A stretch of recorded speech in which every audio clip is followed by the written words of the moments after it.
NCERT की पाठ्य पुस्तक का 22वां क्वेश्चन देखिए।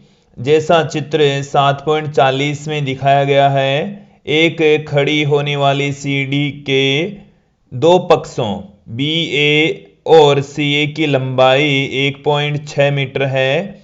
इनको ए पर कब्जा लगाकर जोड़ा गया है। एक बार ध्यान देंगे, ये हमारे पास में बिंदु ए है और ये है बिंदु बी और ये है बिंदु सी। इस क्वेश्चन के अंदर यहां पर एक कब्जा लगा हुआ है दोनों सीढ़ियों के ऊपरी सिरे पर, और यहां पर हमें क्वेश्चन के अंदर 1.6 मीटर लंबाई बता रखी है कि बी ए बराबर 1.6 मीटर। इसके साथ में सी ए है, वो भी इतना ही है, अर्थात 1.6 मीटर। इनको ए पर कब्जा लगाकर जोड़ा गया है। इन्हें ठीक बीच में 0.5 मीटर लंबी रस्सी द्वारा डीई द्वारा बांधा गया है। एक 0.5 मीटर लंबी रस्सी है मध्य भाग में, तो इस ए बी का मध्य बिंदु है डी, और हम इसी तरीके से यहां से एक 0.5 मीटर लंबी रस्सी है डीई, तो डीई का मान है 0.5 मीटर है। और वो जो ए डी है, ए डी क्वेश्चन में वो इस ए बी का आधा है, तो ए बी हमारे पास में 1.6 है, तो ये 0.8 मीटर है। इसी तरीके से जो डी बी है वो भी 0.8 मीटर है। इसी तरीके से आप देखेंगे ए ई ये भी 0.8 मीटर है, ई सी ये भी 0.8 मीटर है। क्वेश्चन के अंदर दिए गए आंकड़ों को अच्छे से समझ लेंगे तो ये क्वेश्चन आराम से इजी वे में हो जाएगा। फिर देखिए कि सी डी बी ए के अनुदिश से बी से 1.2 मीटर की दूरी पर, यहां से देखिए बी ए के अनुदिश से बी से 1.2 मीटर के अनुदिश, यहां से यहां तक की जो लंबाई है वो 1.6 मीटर है, यहां तक 0.8 मीटर है, और 1.2 मीटर इसका मध्य बिंदु हो गया, एडी का मध्य बिंदु हो गया है। ये बिंदु है एफ बिंदु है। एफ से 40 किलोग्राम का भार लटकाया गया है। यहां से एक भार लटका दिया गया है बिंदु एफ पर, हम उसको W से कह देते हैं कि ये जो भार है वो कितना है, W है। और यहां से आप देखेंगे कि A से लेकर F तक की जो डिस्टेंस है वो हमारे पास में है 0.4 मीटर, 0.4 मीटर। आप यहां पर देखेंगे क्वेश्चन के अंदर कि यह मानते हुए कि फर्श घर्षण रहित है, सीढ़ी का भार उपेक्षणीय है, रस्सी में तनाव तथा सीढ़ी पर फर्श द्वारा लगाया गया बल ज्ञात कीजिए। जी की वैल्यू आपको 9.8 मीटर पर सेकंड स्क्वायर लेकर चलनी है।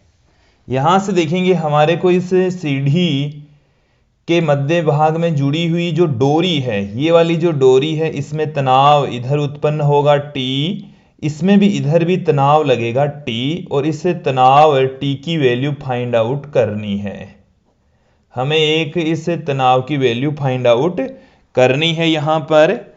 इसके साथ में हमें कि फर्श द्वारा सीढ़ी पर, ये फर्श है और इस सीढ़ी के ऊपर इसके द्वारा प्रतिक्रिया बल काम किया जाएगा। इस प्रतिक्रिया बल को मैं कह देता हूं आर बी, बिंदु बी के द्वारा ऊपर की ओर प्रतिक्रिया बल लग रहा है आर बी, बिंदु सी के द्वारा जो प्रतिक्रिया बल लग रहा है वो है आर सी।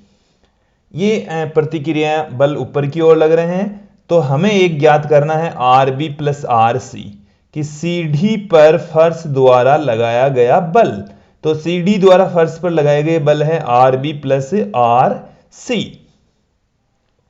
हमारे को यह बताया है कि सीढ़ी का भार उपेक्षणीय है, इसका मतलब सीढ़ी का भार है वो हमें 0 लेकर चलना है, शून्य लेकर चलना है।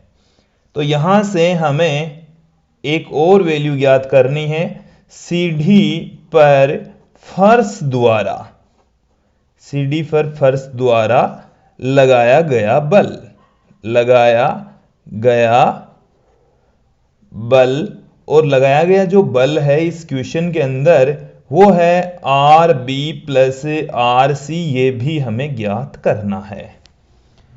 अब यहां से आप देखेंगे इस क्वेश्चन के अंदर ये जो डायग्राम है वो यदि आप लोगों को समझ में आ गया है तो हम यहां से इसकी वैल्यू फाइंड आउट कर सकते हैं। देखिए रेखीय साम्यावस्था की स्थिति में, रेखीय साम्यावस्था की स्थिति में ऊर्ध्वाधर या क्षैतिज दिशाओं में लगने वाले बल है उनका सदिश योग शून्य होता है। तो रेखीय साम्यावस्था की स्थिति में, रेखीय साम्यावस्था की स्थिति से, रेखीय साम्यावस्था की स्थिति में, तो रेखीय साम्यावस्था की स्थिति में यहां से आप देखेंगे कि ऊर्ध्वाधर ऊपर की ओर लगने वाले बल तो हैं R B plus R C, जबकि नीचे की ओर लगने वाला सिर्फ एक बल है डब्ल्यू, जो कि नीचे की ओर काम कर रहा है, और डब्ल्यू का जो मान वो है एम इंटू जी। एम की वैल्यू हमें यहां से डब्ल्यू के ऊपर लटकाया गया जो द्रव्यमान है वो है 40 किलोग्राम। तो 40 इंटू में 9.8, जी की वैल्यू 9.8 लेनी है। तो यहां से हमारे पास में R B plus R C, ये हमारे पास में जब इसको मल्टीप्लाई करेंगे तो पॉइंट हट जाएगा, 98 को 4 से गुणा कर लेंगे तो 400 में से 8 घटा दीजिए तो 392 न्यूटन आ जाएगा। इसको मैं देता हूं इक्वेशन नंबर 1, यह आप लोगों को अच्छे से समझ में आ गया होगा। अब हमारे को क्वेश्चन के अंदर यह भी बता रखा है कि सीढ़ी के दोनों ओर संतुलन पर अलग अलग विचार करना है, अर्थात एसी भाग पर अलग से विचार करना है और ए बी भाग पर अलग से विचार करना है। दोनों को अलग अलग हम घूर्णन साम्यावस्था की स्थिति में लेकर इसका सॉल्यूशन फाइंड आउट करेंगे। तो देखिए यहां से घूर्णन साम्यावस्था की स्थिति में हम घूर्णन साम्यावस्था की स्थिति ए बी पर लगाएंगे, ए सी पर लगाएंगे। सर्वप्रथम मैं ए सी पर लगा देता हूं। ए सी पर घूर्णन साम्यावस्था की स्थिति में, ए सी पर घूर्णन साम्यावस्था की स्थिति में, घूर्णन साम्यावस्था की स्थिति में, घूर्णन साम्यावस्था की स्थिति के अंदर क्या होता है कि वामावर्ती आघूर्ण बराबर होता है दक्षिणावर्ती आघूर्ण के। वामावर्ती आघूर्ण और दक्षिणावर्ती जो आघूर्ण है वो बराबर होते हैं, दोनों एक समान होते हैं। तो हमारे पास में क्या निकल कर आएगा, वामावर्ती आघूर्ण बराबर है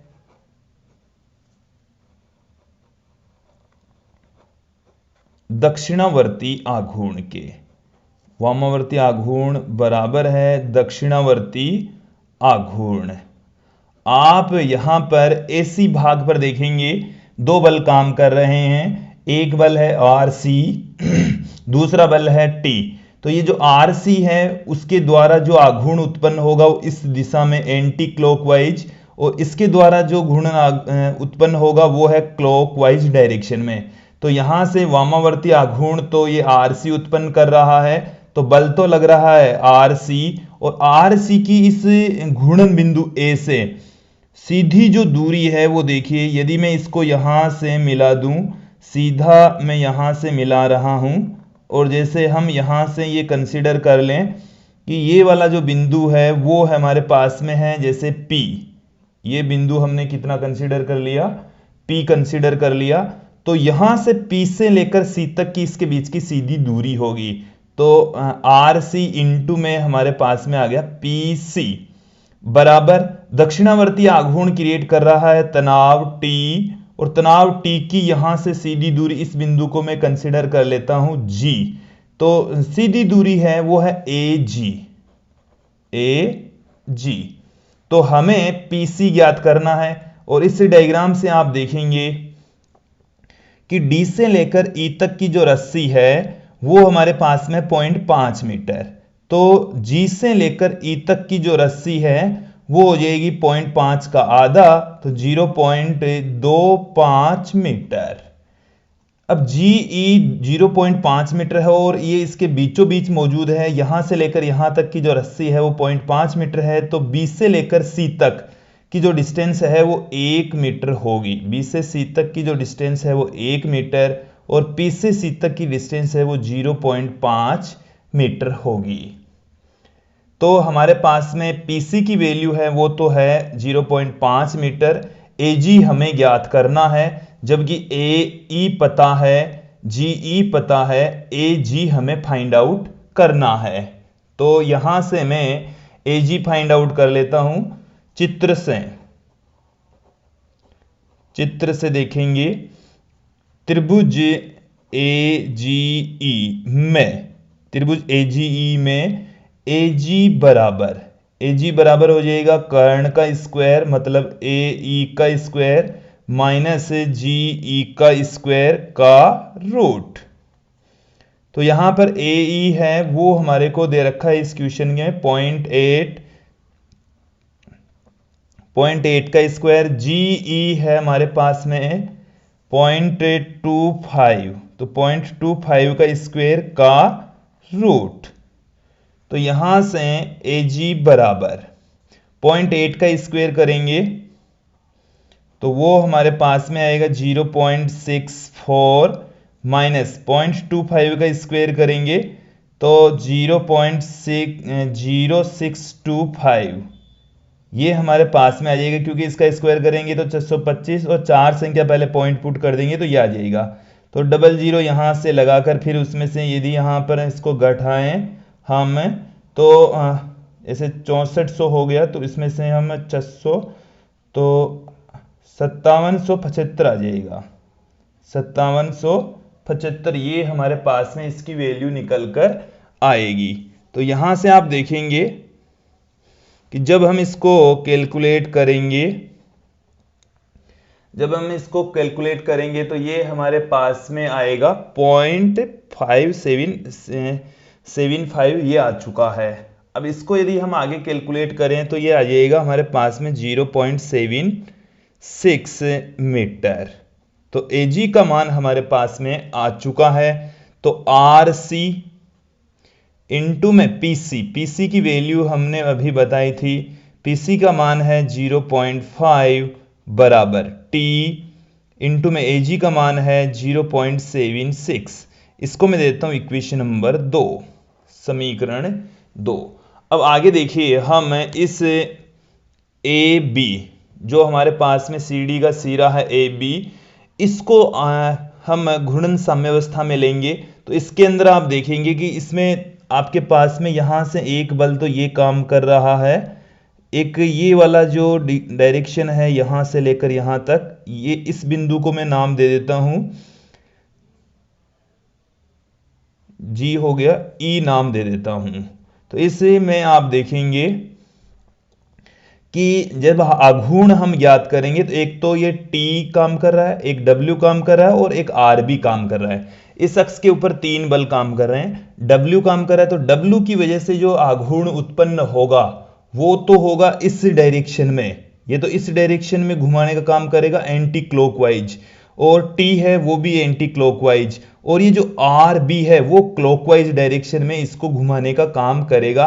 तो ये तो है दक्षिणावर्ती आघूर्ण और इसकी डिस्टेंस है BP, और ये है वामावर्ती आघूर्ण, इसकी डिस्टेंस घूर्णन अक्ष से हो जाएगी AG, और ये है फिर से वामावर्ती आघूर्ण और इसकी जो डिस्टेंस है वो होगी EG, और EG की जो वैल्यू है, EG की वैल्यू यहां से आप देख लेंगे EG का मान, क्योंकि ये इस वाले हिस्से के बीचों बीच है तो इस वाले हिस्से के बीचों बीच आकर मिलेगी D से लेकर G तक, D से लेकर G तक ये GE के बराबर ही डिस्टेंस होगी। तो 0.25 है तो 0.25 का भी आधा हो जाएगा तो 0.125 मीटर होगी, 0.125 मीटर।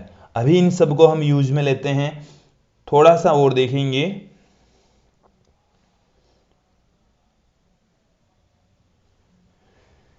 AB पर घूर्णन साम्यावस्था की स्थिति में, घूर्णन साम्यावस्था की स्थिति में AB पर घूर्णन साम्यावस्था की स्थिति में जो वामावर्ती आघूर्ण है वो बराबर होगा, वामावर्ती आघूर्ण बराबर होगा दक्षिणावर्ती आघूर्ण के। वामावर्ती आघूर्ण बराबर है दक्षिणावर्ती आघूर्ण के। और यहां पर जो वामावर्ती आघूर्ण है मतलब एंटी क्लॉकवाइज डायरेक्शन में आघूर्ण, वो हमारे पास में एक तो है t। तो t की जो डिस्टेंस है घूर्णन अक्ष से सीधी दूरी, तो घूर्णन अक्ष बिंदु A से गुजर रही है, तो उससे जो सीधी दूरी है वो है AG। इसके साथ में यहां पर हमारे पास में एक W भी काम कर रहा है जिसकी घूर्णन अक्ष से सीधी दूरी है EG। ये बराबर होगा RB इंटू में इसकी सीधी दूरी है BP। हमें इन सब का मान पता है, T और AG का मान हमने अभी निकाला 0.76 प्लस W की वैल्यू है 392, ये हमने कैलकुलेट कर ली। और EG का मान है 0.125 बराबर RB। BP भी हमें पता है, BP की वैल्यू PC के इक्वल मतलब 0.5। तो यहां से जब हम इसको कैलकुलेट करेंगे तो एक तो हमें यहां से इस RB की वैल्यू यहां से हम पुट कर सकते हैं समीकरण 1 से, या आप यहां से समीकरण जो 1 है वो RB और RC के बीच में है, तो आप समीकरण 1 और 2 को हम यहां पर पुट कर देंगे, T की वैल्यू यहां पर हम पुट कर देंगे। तो देखिए समीकरण 2 से जो T का मान है वो कितना आ जाएगा, RC इंटू में 0.5 अपॉन 0.76, और ये हमारे पास में 0.76 पढ़ाई है, plus 392 into 0.125 is equal to RB into 0.5। यहां से ये कैंसिल हो गया, RC इंटू 0.5, इसको मैं बराबर के इस तरफ ले आता हूं तो हमारे पास में ये क्या आ जाएगा यहां से, या इसको मैं बराबर के उस तरफ ले जाऊंगा, फिलहाल तो इसको गुणा कर लेते हैं। तो ये इसका 8वां हिस्सा हो जाएगा, चाहे तो पॉइंट यहां से हटा दीजिए, 8वां हिस्सा इसका कर लीजिए। इसको हम इस तरीके से लिख सकते हैं, यहां से पॉइंट हटाएंगे तो 1000 नीचे आएगा, 1000 में 125 का जब हम भाग लगाएंगे तो 1/8 आएगा, 8 में इसका सीधा आप भाग लगा दीजिए, तो 8 का जब इसमें भाग लगाएंगे तो हमारे पास में देखिए क्या निकल कर आएगा, 8 का भाग लगाएंगे तो 4 बार में 32 आ गया, फिर यहां से 7 72, तो ये 9 बार में चला जाएगा, बराबर RB इंटू में 0.5। तो 0.5 का भी जब इसमें भाग लगाएंगे तो हमारे पास में देखिए क्या वैल्यू निकल कर आएगी, मैं अभी यहां पर पुट कर देता हूं, RB माइनस में RC बराबर 0.5 से इसको डिवाइड करेंगे तो 10 ऊपर हो गया, तो 2 से इसको गुणा कर देंगे, ये हमारे पास में आ गया है 98। इसको मैं दे देता हूं इक्वेशन नंबर 3। हमारे पास में जो इक्वेशन नंबर 1 थी वो है RB प्लस RC बराबर 392, ये इक्वेशन नंबर 1 थी। तो इन दोनों इक्वेशंस को हम ऐड कर दें, तो दोनों इक्वेशन को ऐड करेंगे तो 2RB बराबर, दोनों को ऐड कर दीजिए, तो यहां से 98 तो 490 हमारे पास में आ गया। RB बराबर हमारे पास में देखिए कितना निकल कर आएगा, 245 न्यूटन। RB की वैल्यू आपके पास में आ गई है, तो RB का मान यहां पर पुट कर देंगे, तो RC बराबर 245 इसमें से निकाल दीजिए, तो 245 यहां से निकालेंगे तो 147 बच जाएगा। तो RC का जो मान है वो 147 हमारे पास में आ गया है। RC का यदि मान आ जाता है तो वो मान हम यहां पर पुट कर देंगे और इस डोरी में जो तनाव है वो फाइंड आउट कर लेंगे। डोरी में तनाव T बराबर आ गया है RC इंटू 0.5 अपॉन 0.76।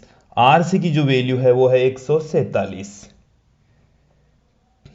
तो यहां से डोरी में तनाव T 147 गुणा में 0.5 अपॉन 0.76, तो यहाँ से मैं पॉइंट दोनों से ऊपर नीचे से हटा देता हूँ। 147 इंटू 50 बट्टे में 76, तो ये 2 बार में, ये लगभग 3 बार में इसमें भाग लगेंगे तो 49 को जब हम 2 से गुणा करेंगे तो ये लगभग इसका मान 98 न्यूटन आएगा। लगभग इसका मान 97-98 न्यूटन के समथिंग प्राप्त होगा। देखिए मैंने कैसे किया है, इसको 25 से 2 बार में, इसको 25 से 3 बार में, दो को जब इसमें 3 का भाग लगाएंगे तो ये आ गया 49 को इससे 2 से गुणा कर दिया तो ये आ गया 98। तो ये लगभग इसकी जो वैल्यू है वो 98 न्यूटन के समथिंग आएगी। और ये था हमारे पाठ्य पुस्तक का 22वां क्वेश्चन।